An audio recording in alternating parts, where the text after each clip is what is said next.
Welkom terug. Ons gesels nou oor skole, want Rudolf van die Westhuizen van die Mos Initiatief gekuier vanoggend by ons om te gesels oor die landskap en hoe dinge ook maar 'n bietjie verander. Goeiemôre Rudolf. Goeiemôre julle, lekker om hier te wees. Dit is altyd lekker om te hoor hoe skole verander, waarna ons moet uitkyk, hoe kan ons ook verbeter en die landskap is besig om verskriklik vinnig te verander. Wat dink jy is van die grootste verskywings wat ons tans sien? Ek dink die landskap in die wêreld verander baie vinnig, maar in Suid-Afrika is ons baie traag om daai verandering te aanvaar. Ons is baie tradisioneel oor hoe ons dink oor onderwys en bang vir die nuwe dinge wat daar buite is. Ek dink die voorreg wat ons het hier is om te sien hoe dit in ander plekke gebeur en wat werk nie. So ons kan eintlik klaar getoetste metodes hier kom implementeer waar ons soos Finland en Australië en so ver vooruit is wat die onderwyslandskap aanbetref. Ja.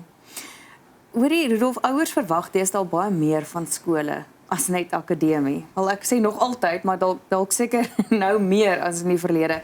Watter nuwe behoeftes of verwagtinge sien julle by ouers en leerders opkom?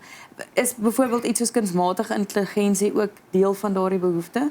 Ja, ek dink ouers se holistiese ontwikkeling van hulle kinders en ek gaan dit in die prioriteite van ouers opnoem, fisiese ontwikkeling wat ongelukkig ouers se grootste prioriteit is rondom sport ensovoorts, emosionele ontwikkeling, karakterontwikkeling en eintlik laastens akademiese ontwikkeling. En baie van dit hoort eintlik nie by 'n skool nie, hoort eintlik meer in die ouerhuis en die skool se funksie is meer akademiese onderrig en dan is goed soos wat jy nou genoem met kunsmatige intelligensie het eintlik nie 'n plek op die oomblik in skole in Suid-Afrika nie. Ons vra eerder die vraag, hoe kan ons keer dat kinders dit gebruik om te kroek as om te sê hoe kan ons dit gebruik om kinders meer betrokke te kry by hulle leerproses en hulle meer in te trek in dit wat hulle vir hulle self moet ontwikkel. Die basics, né? Die basics. Ja.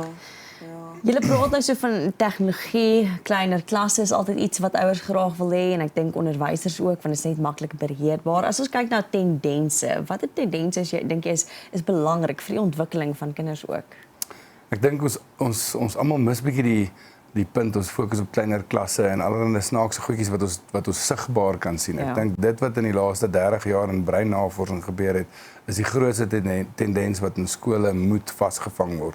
Dit sê ons weet 'n klomp goeters meer van hoe die kind se brein ontwikkel en hoe enige iemand se brein werk en aan mekaar gesit word en ons moet daardie inligting gebruik tot ons voordeel om die beste vir ons kinders in skole te sit. So as ons goeters nog doen in 'n skool wat ons 30 jaar terug gedoen het, dan vra ek 'n groot vraag, is dit die regte ding? Want breinnavorsing sê vir ons 'n klomp van daardie goeters wat ons gedoen het 30 jaar terug is nie relevant nie en is nie regtig waar nie. So ek dink dit gaan nie oor wat jy leer nie, maar hoe jy dit leer. En ek dink as skole dit begin gebruik om die anders manier van leer, ek wil amper sê die leer om te draai en dit vir die kind lekker te maak om te leer, want die uitdaging is kinders gaan nie aanhou leer en byhou met tegnologie as hulle nie van leer hou nie. Hulle moet dit geniet, dit moet lekker wees om te leer en dan raak leer nie 'n chore soos die Engelsman sê nie, dan raak dit iets wat deel van jou alledaagse lewe is. Ja, ons sien byvoorbeeld hoe kinders nie meer net op 'n skoolbankie sit en leer nie. Daar's alternatiewe leermetodes ook. Hoekom dink jy is daar so groot skuif in hoe mense oor onderwys dink? Ek dink die groot skuif is eintlik klein op hierdie stadium. Die meerderheid van mense dink nog nie daaroor nie. Maar daar's 'n klomp ouers wat vandag al begin vra en sê, hoe is dit moontlik dat ons kinders nog dieselfde goeders doen as wat ons 30 jaar terug gedoen het, maar alles om ons het verander, alles om ons het geskuif. En begin daai vraag vra, moet my kinders nie anders voorberei word nie? Want as hulle nie doen nie, gaan 'n rekenaar hulle werk vervang in die toekoms. So ons beweeg in 'n wêreld in waar mense begin vra, hoe onderskei ek my kinders van rekenaars? Ja. Dit is interessant, dit is asof ons bietjie sukkel met aanpasbaarheid as dit kom by ons skole, soos jy sê, ons doen nie eintlik dieselfde ding oor en ons gebruik niks van navorsing wat ons gekry het om te sê ons dit beter kan doen nie. Die ander probleem wat ek ook dink is ons land is so divers, soveel klein dorpies, groot stede, afgeleë areas. Hierdie moet tog 'n uitdaging wees om te kyk hoe ons almal op dieselfde bladsy kan kry. Dis 'n uitdaging, maar tog 'n geleentheid. En ek dink daar's groot drywers wat wat hierdie verskillende omgewings dryf en in die platteland sit jy met 'n situasie waar dit moeilik om goeie kwaliteit onderwysers daar te kry. Dis moeilik om goeie kwaliteit fasiliteite te betaal want jy het minder kinders om dieselfde fasiliteite met skoolfonds te dek en dan in die stede sit ons weer met die teenoorgestelde probleem. Daar's te veel kinders vir die klein bietjie fasiliteite wat daar is.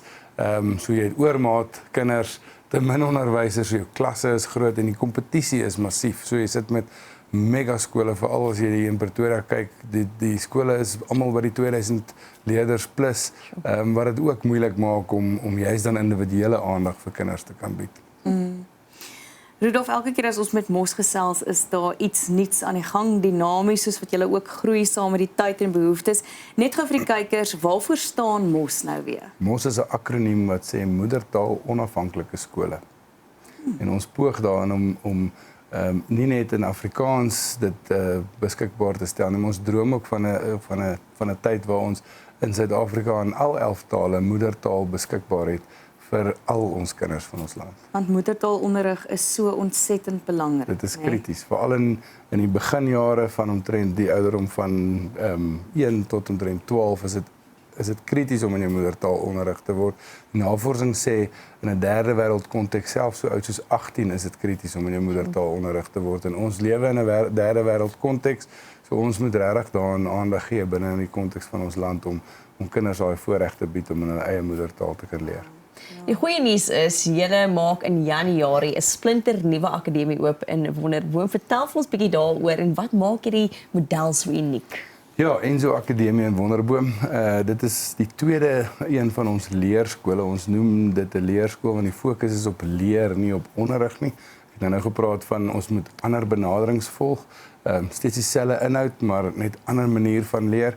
So eerstens fokus ons op selfgerigte leer, so die kind vat self verantwoordelikheid vir sy leer en hy kan op die spoed wat hy of sy gemaklik is leer. So dit ek dink tik 'n klomp boksies vir ouers wat voel jy's my kind pas nie in 'n normale skool waar daar net een worsmasjien gebeur nie.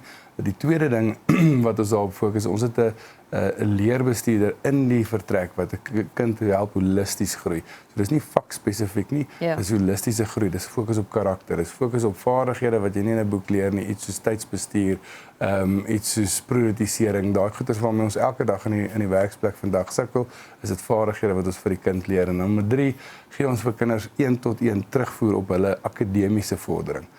Met ander woorde, daar's nie 'n 1-tot-30 of 'n 1-tot-40 benadering, is 1-tot-1. Jou kind, waar ook al daai kind is, word daar gehaal en saam met daai kind gefasiliteer om te groei tot waar daai kind moet groei in sy ontwikkeling.